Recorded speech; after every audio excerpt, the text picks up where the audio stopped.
Siempre me había considerado una persona feliz. Pero la felicidad resultó ser una ilusión. Un resultado de una prueba y los 2 niños que había criado con cariño se convirtieron en un misterio. Y ella, mi mujer, sonreía como si no hubiera pasado nada. Siempre creí que la confianza se construía con paciencia, ladrillo a ladrillo, tras años de mañanas compartidas y noches tranquilas. Elena y yo llevábamos 12 años casados. Teníamos 2 hijos, Daniel y Leo, mi orgullo, mi razón. El motivo por el que trabajaba hasta tarde y volvía al piso cansado pero satisfecho. Pensaba que éramos una familia forjada a base de amor y esfuerzo. Hasta que un sobre blanco me demostró lo contrario. Empezó como algo inofensivo. Pedí un kit de pruebas genéticas por curiosidad, solo para trazar mis orígenes. Un compañero del trabajo lo había hecho y pensé que sería divertido saber de dónde venían nuestras raíces. No esperaba nada más que un porcentaje de herencia y quizás un mapa de linajes europeos antiguos. Pero cuando llegaron los resultados, vi algo extraño, había una sección que te permitía conectar con parientes.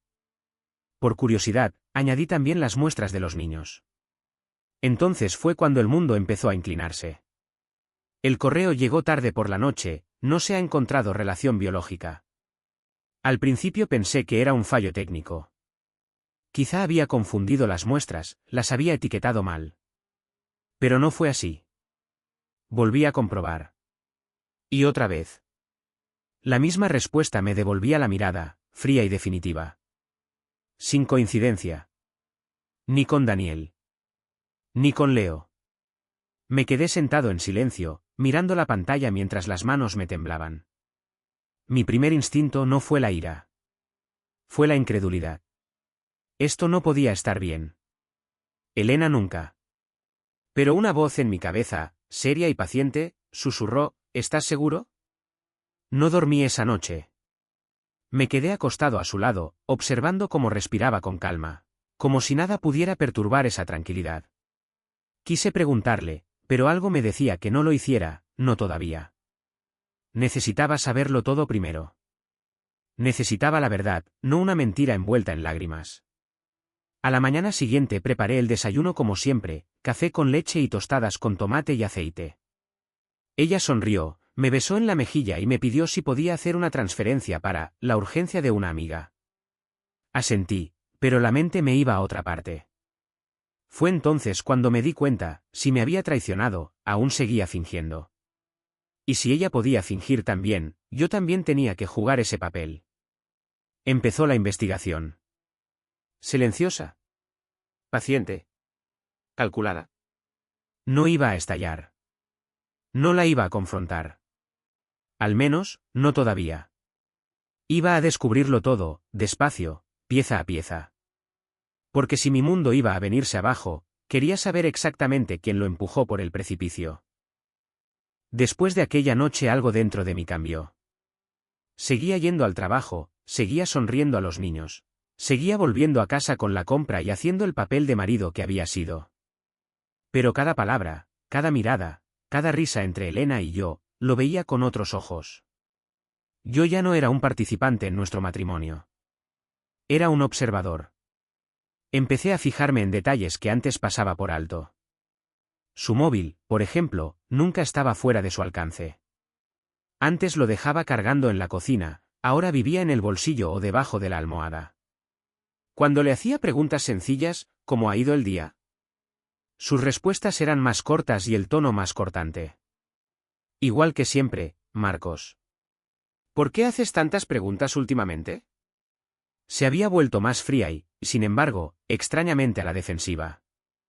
Unas noches después, mientras recogía la mesa, noté un perfume suave en su chaqueta, no el que ella solía usar. Un aroma más intenso, con un toque especiado. Cuando se lo comenté, puso los ojos en blanco. Quizá alguno de tus compañeros lo dejó en casa. Siempre traes los olores de la oficina. Y se marchó antes de que pudiera contestar. No discutí. Empecé a tomar notas. Fechas, horas, lugares. Cada pequeña incoherencia, guardada en silencio en mi móvil bajo una carpeta falsa llamada informes de trabajo. Por la noche me quedaba despierto escuchando su respiración a mi lado. A veces cambiaba su ritmo, más corta, inquieta, como si estuviera medio despierta y esperando algo. Una vez, sobre la medianoche, el móvil se iluminó. La pantalla mostró un nombre antes de que lo apartara de un manotazo. A la mañana siguiente, volvía a ser encantadora, haciendo tortitas, charlando con los niños, fingiendo que no pasaba nada. Ahí fue cuando lo supe. No tenía miedo porque pensaba que yo nunca haría nada. A sus ojos yo era inofensivo, previsible, demasiado correcto para enfrentarla. Demasiado bueno para buscar pruebas. Pero ella subestimó una cosa, la paciencia. No iba a gritar, ni a montar una escena. Iba a descubrirlo todo, con cuidado, en silencio, pieza a pieza. Y cuando saliera la verdad no sería mi palabra contra la suya. Sería algo irrefutable. Empecé por la factura del móvil. Solo números, pero los números también cuentan historias. Es increíble cuánta verdad puede esconderse a simple vista.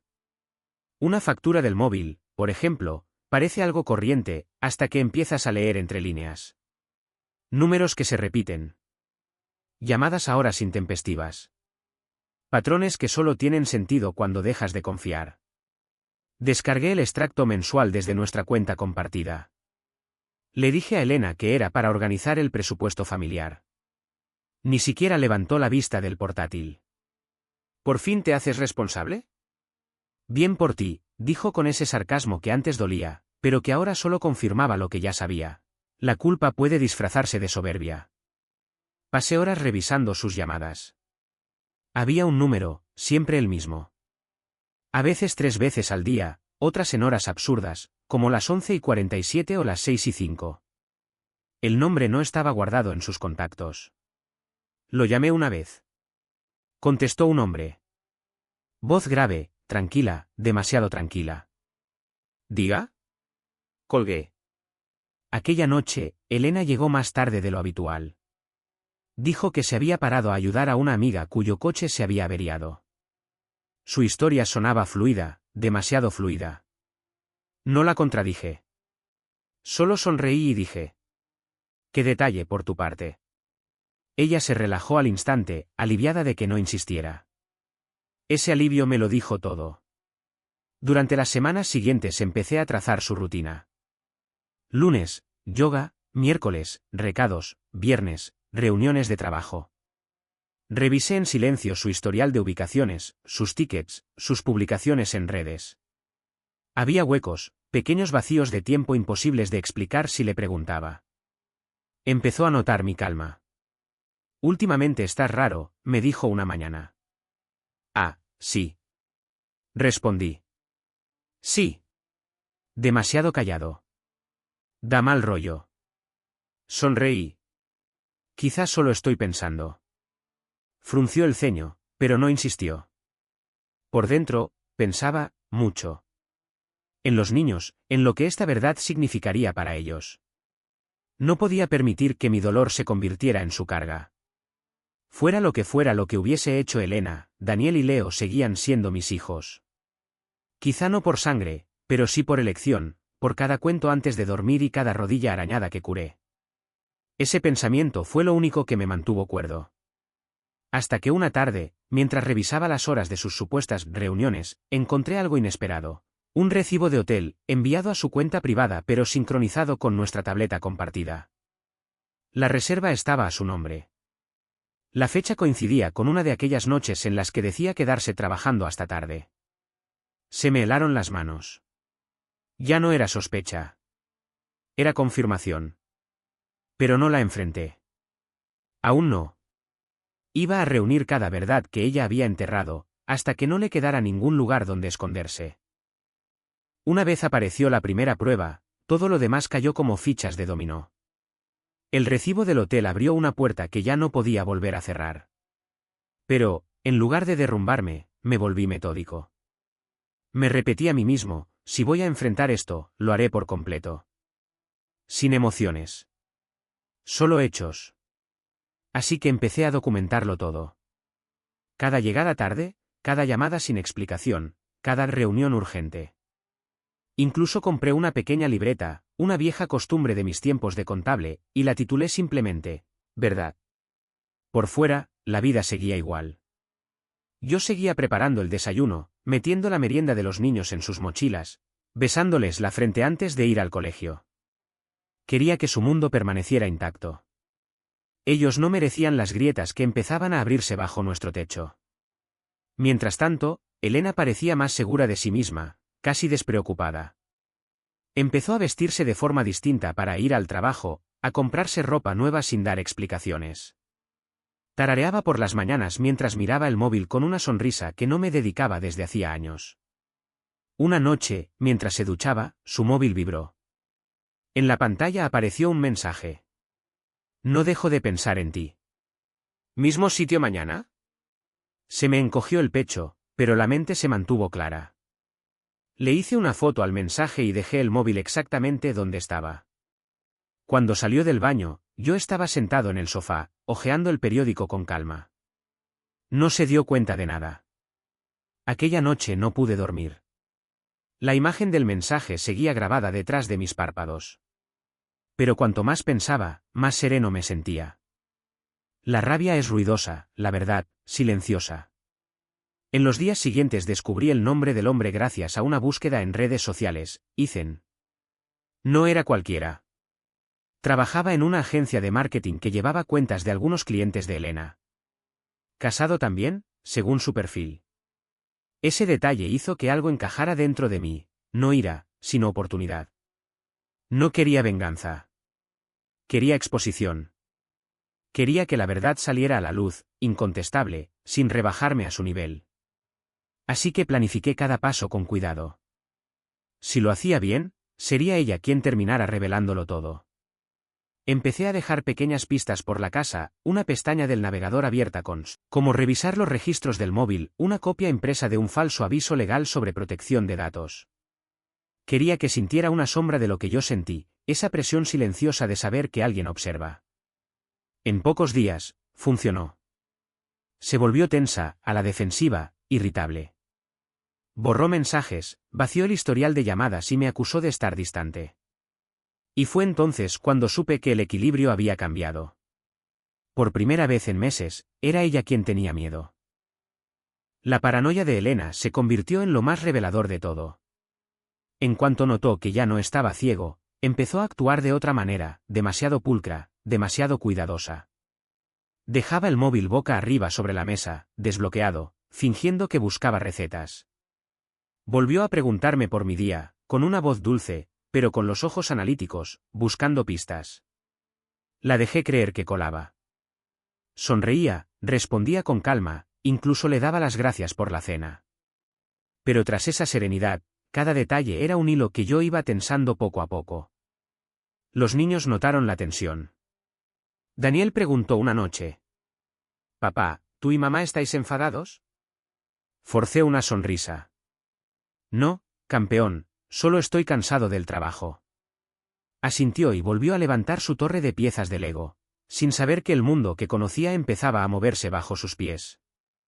Ese momento casi me rompió. Me prometí otra vez que ellos no sufrirían por esto. Y entonces llegó el error. El suyo, no el mío. Un sábado por la tarde, dijo que tenía una reunión con un cliente en el centro. Me ofrecí a llevarla, pero se negó demasiado rápido. «Has estado trabajando toda la semana, descansa en casa». Asentí, fingiendo estar de acuerdo, pero 10 minutos después de que saliera, la seguí.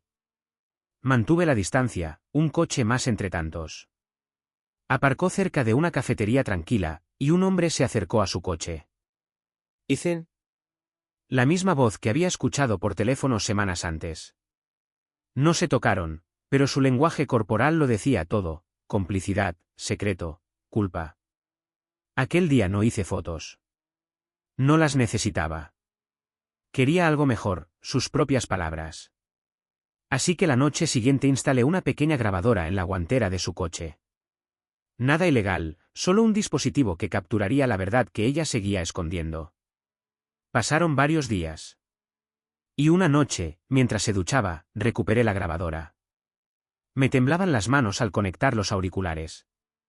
Al principio, silencio, el ruido del tráfico, una canción de la radio. Luego, su voz. riendo, nerviosa. Y la de él, respondiendo. Nunca lo descubrirá, Elena. Confía demasiado en ti.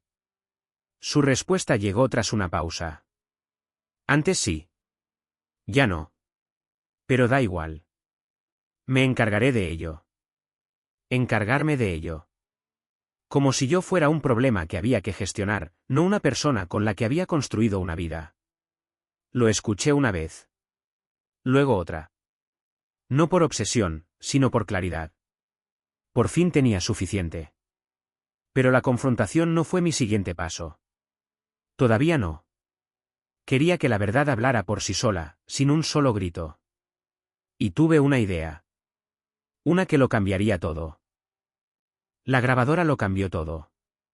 No porque me diera un nuevo dolor, sino porque me dio claridad. Por fin entendí en quién se había convertido Elena, y quién tenía que ser yo para acabar con todo de la forma correcta. No iba a gritar, ni amenazar, ni suplicar. Eso solo alimentaría su idea de que yo era el marido débil. No, dejaría que ella misma destruyera su mentira con sus propias palabras. Pero para eso necesitaba paciencia, y un público. Todo empezó con la cena familiar que se acercaba en casa de sus padres. La adoraban, la tenían en un pedestal. Yo siempre había sido el de fuera, educado, callado, fiable, pero nunca suficientemente bueno para su hija. El escenario perfecto, pensé. Durante los días previos, Elena parecía radiante. No tenía ni idea de que yo lo sabía todo. Seguramente pensaba que me había rendido. Y eso la hacía confiada, descuidada otra vez. Mientras tanto, yo me preparaba. Reuní cada detalle, el recibo del hotel, las copias de las llamadas y, por supuesto, la grabación. No planeaba humillarla. Solo quería que saliera la verdad, de una vez por todas, donde las mentiras no pudieran retorcerla más. La mañana de la cena, tarareaba mientras se arreglaba, mirándose al espejo. Intenta sonreír esta noche, me dijo. Mis padres ya piensan que eres demasiado serio. Lo intentaré, respondí. Y lo decía en serio. Sonreiría, sí, pero no por el motivo que ella esperaba. En la cena, el aire estaba cargado de conversación educada. Sus padres hablaban de vacaciones, de los niños, y de lo afortunada que era Elena por tener un marido tan estable. Ella sonreía, asentía y se servía una copa de vino. Entonces su padre dijo algo que me dolió. Mark, habéis formado una familia fuerte. Tú y Elena sois un verdadero ejemplo hoy en día. La miré. Ella me sostuvo la mirada con esa sonrisa ensayada, encantadora. Y algo dentro de mí se endureció definitivamente. En realidad, dije con calma, hay algo que me gustaría compartir esta noche. Algo importante sobre esa familia de la que habláis. La sonrisa de Elena se congeló. Mark, susurró, con una advertencia en la voz. Metí la mano en el bolsillo de la chaqueta, no por rabia, sino por la verdad. Creo que todos merecemos saber sobre qué cimientos se sostiene realmente esta familia. Su mano tembló ligeramente al dejar la copa sobre la mesa. Ese fue el momento en que el juego cambió. Pero no fui cruel. No le di al play. Aún no. Porque el verdadero impacto no iba a producirse en aquella mesa. Llegaría después, cuando la verdad apareciera donde todo el mundo pudiera verla. No la delaté aquella noche. Podría haberlo hecho. La grabadora estaba en mi bolsillo, la prueba lista, el silencio pesando entre nosotros. Pero algo dentro de mí dijo, aún no. Una cena familiar no era el lugar. No quería caos, quería claridad. Así que en su lugar sonreí, levanté la copa y dije. Tiene razón, señor Luis. La familia lo es todo. Los ojos de Elena siguieron fijos en los míos, inquietos. Sabía que tenía algo, solo que no sabía cuándo saldría a la luz. El camino de vuelta a casa fue silencioso. Intentó sonar casual. ¿Qué ha sido eso de antes? Solo agradecimiento, respondí. Asintió, pero sus manos se tensaron sobre el volante. No me creyó. Durante los días siguientes, su ansiedad creció. Empezó a revisar mis cajones, mi portátil, incluso mi coche. Una vez la pillé mirando dentro de mi maletín justo antes de que entrara en la habitación. Cuando se dio cuenta de que la había visto, soltó una risa nerviosa. Solo buscaba un bolígrafo, dijo. Pero aquella risa ya no llegaba a sus ojos. Fue entonces cuando inicié mi siguiente paso, algo limpio, legal y muy público. Mi empresa organizaba un evento benéfico, uno grande, con invitados de la comunidad, periodistas locales y clientes. Yo formaba parte del comité organizador. A Elena siempre le habían encantado esos actos, vestirse bien, saludar, posar para las cámaras. Añadí un pequeño detalle al programa, una breve presentación en vídeo. Oficialmente, era para celebrar la integridad y la confianza en los negocios y en la familia. A todos les pareció una gran idea. Nadie preguntó qué incluiría. Durante la semana siguiente, edité el vídeo yo mismo, con cuidado, con elegancia. Sin nombres, sin rostros, solo una historia tranquila contada con audio y texto. Una grabación, la del coche, sonaba bajo unos subtítulos sencillos. Nunca lo descubrirá. Antes confiaba en mí. Ya no. Pero da igual. El público escucharía esas palabras sin contexto, como un ejemplo de la pérdida de confianza, el tema de la noche. Pero Elena reconocería su voz al instante. Y sabría que yo lo sabía. La noche antes del evento, miré a los niños dormidos en sus camas. Por ellos necesitaba paz, no venganza. La verdad tenía que salir, no para destruir, sino para acabar con la farsa. Cuando me tumbé a su lado esa noche, susurró. Últimamente estás distante. Puede, dije. Pero eso está a punto de cambiar. Ella sonrió débilmente, sin darse cuenta de lo cierto que era. Mañana, todo cambiaría, no solo para ella, sino para todos los que miraran. La noche de la gala benéfica parecía cualquier otro evento, pulida, elegante, aparentemente ordinaria. La gente charlaba, chocaba copas, reía de cosas que ni siquiera le hacían gracia. Elena estaba impresionante, como siempre en actos públicos. Le encantaba ser el centro de atención, brillaba bajo los focos. Sonríe, me susurró antes de entrar. Pareces que vas a un funeral. Sonreí débilmente. Puede que sí. No captó el significado. Dentro, todo transcurrió con normalidad. Los discursos, la música, la cena, todo perfecto. El tema de la noche, integridad y confianza. Muy apropiado. Cuando llegó mi turno de hablar, subí al escenario. Esta noche, empecé, no celebramos solo el éxito en los negocios. Celebramos los valores que hacen que cualquier relación, personal o profesional, merezca la pena, la honestidad, la lealtad y la verdad. Aplaudieron. Elena también aplaudió, con expresión neutral, confiada. Antes de continuar, dije, me gustaría compartir una breve historia.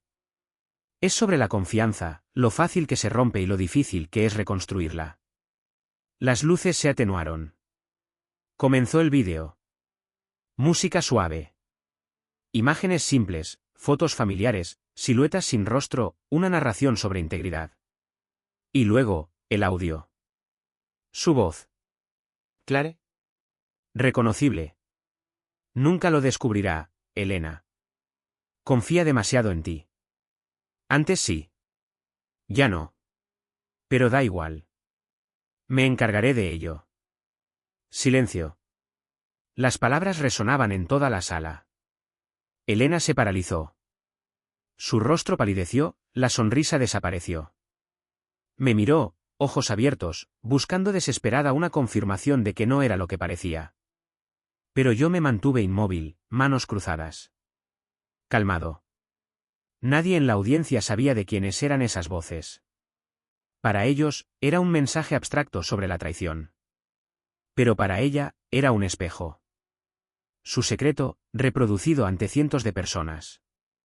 Cuando se encendieron las luces, los aplausos volvieron a llenar la sala, corteses, confusos, sinceros. Agradecí a todos y bajé del escenario. Elena no dijo una palabra durante el resto de la noche. Se quedó allí, silenciosa, temblando ligeramente, su copa intacta. Al llegar a casa, finalmente estalló. ¿Cómo te atreves a humillarme así? Susurró con furia. ¿Humillarte? Respondí en voz baja. Nadie sabe que eras tú. Excepto tú. Me miró, boquiabierta, temblando con la rabia que no sabía controlar. Aquella noche, por primera vez, la vi no como mi esposa, sino como una desconocida. Alguien que una vez vivió a mi lado, pero que hacía tiempo que se había ido en espíritu. Y me di cuenta de algo importante. La verdad se había revelado. Pero la historia no había terminado. La justicia real aún estaba por llegar, y no ocurriría con ira, sino en silencio, en documentos, en consecuencias que nunca vio venir. A la mañana siguiente a la gala, la casa se sentía más pesada. Elena no habló durante horas, moviéndose por las estancias como un fantasma. La observaba con atención, notando cada tic, cada mirada hacia los niños. Estaba furiosa, sí, pero también asustada. Asustada de que la red que había tejido se estuviera deshaciendo. No me regodeé. No hacía falta. El silencio puede ser más poderoso que un grito. Empecé con pequeños pasos, legales. Primero, contacté con un abogado de familia, no para presentar la demanda de divorcio todavía, sino para conocer mis opciones. Todo debía ser preciso, incontestable. Todo debía proteger a los niños. Luego revisé tranquilamente todas nuestras finanzas. Aparecieron algunas transacciones inusuales, regalos, cenas caras, estancias en hoteles. Documenté cada una. Nada ilegal, pero sí patrones de secretismo. Evidencias de engaño, sin necesidad de ataques personales. Elena se dio cuenta de que revisaba documentos más de lo habitual. Preguntó, ¿sospechosa? ¿Qué estás haciendo? Planificando el futuro, respondí, calmado, casi alegre. Solo quiero asegurarme de que todo esté en orden para los niños. Su ceño se frunció. No entendía, o quizás sí. Durante las semanas siguientes, trató de retomar el control. Más encantó, más desvío de atención, manipulación sutil. Intentó hacerme dudar de mí mismo, insinuar que estaba exagerando. No me afectó. Sus palabras rebotaban en mí, inofensivas como aire vacío. Al mismo tiempo, reforcé mi vínculo con Daniel y Leo. No mencioné la traición, la prueba ni sus mentiras. Jugaba al fútbol, ayudaba con los deberes, reía con sus bromas. Eran mis hijos, ninguna prueba cambiaría eso jamás. Y me aseguré de que se sintieran seguros, queridos y protegidos. Cuando Elena comprendió que su miedo estaba justificado, ya era demasiado tarde. Las tornas habían cambiado. Su ira y egoísmo ya no me intimidaban, solo confirmaban sus propias decisiones. Había construido una vida de secretos, y ahora estaba atrapada por ellos, de manera calmada, legal y moral. No necesitaba gritar, discutir ni castigar. La exposición había sido suficiente. La vergüenza, la tensión y su propia culpa hacían el trabajo por mí. Y en la quietud de mi despacho, una noche, comprendí algo profundo, estaba libre. Libre, no porque ella hubiera sido descubierta, sino porque había recuperado el control de mi vida, de mi hogar y de mi tranquilidad. Sin embargo, incluso cuando la libertad se asentaba sobre mí, sabía que la historia no había terminado. La parte más inesperada, la que nadie imaginaría, todavía estaba por llegar. Pasaron semanas. Elena mantenía las apariencias, pero eran vacías. Sonreía, hablaba, incluso bromeaba, pero la tensión era palpable. La dejé creer que había sobrevivido al escándalo. El mundo no lo sabía, y para ella eso significaba que aún tenía poder. Pero yo había estado planificando en silencio. Desde el principio, mi objetivo no era la venganza, era una resolución tan precisa, tan completa, que no dejaría espacio para sus juegos nunca más. La parte más inusual del plan implicaba algo que ella jamás podría anticipar, el control sobre su propia narrativa. Contacté con un amigo periodista cercano, alguien en quien confiaba plenamente. El enfoque era sutil, un reportaje sobre la confianza y el engaño en la vida familiar, contado a través de fragmentos de audio anonimizados y ejemplos de consecuencias reales, sin nombres, sin acusaciones, solo la lección. La historia se publicó una mañana, y el impacto fue inmediato. La gente la leía, comentaba, compartía.